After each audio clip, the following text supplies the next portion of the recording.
चलिए दोस्तों बात करते हैं एक और नए क्वेश्चन के बारे में। इस क्वेश्चन में एग्जाम ने कहा 8 सेंटीमीटर त्रिज्या वाले एक ठोस धातु के गोले को पिघलाकर 64 बराबर छोटे छोटे ठोस गोले बनाए जाते हैं।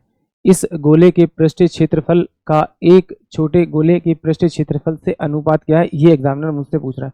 तो इसमें दोनों ही केस में गोले दिए हुए हैं और गोले का जो आयतन होता है यानी कि स्फीयर का जो आयतन होता है वॉल्यूम होता है वो 4/3 pi R square pi R cube होता है। तो भैया अगर मेंसुरेशन की क्वेश्चंस करने तो फॉर्मूले तो याद करने ही पड़ेंगे आपको।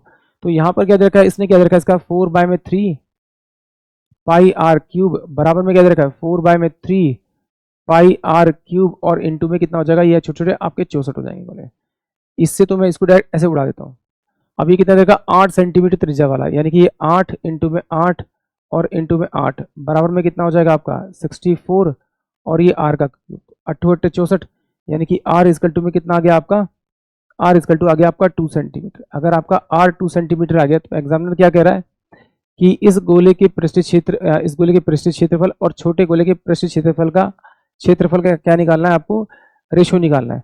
तो सिंपल सी बात है, देखो ये तो कट गया मेरे पास में। अगर मैं पृष्ठीय क्षेत्रफल की बात करूं तो ये मेरे पास में क्या होगा 4 पाई आर स्क्वायर और 4 पाई आर स्क्वायर।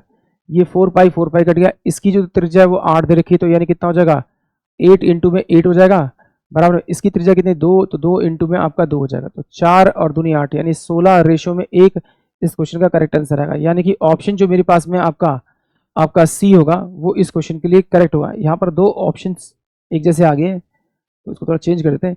ऑप्शन सी जो होगा वो इस क्वेश्चन के लिए करेक्ट होगा। आई होप आप सभी को क्वेश्चन समझ में आया होगा।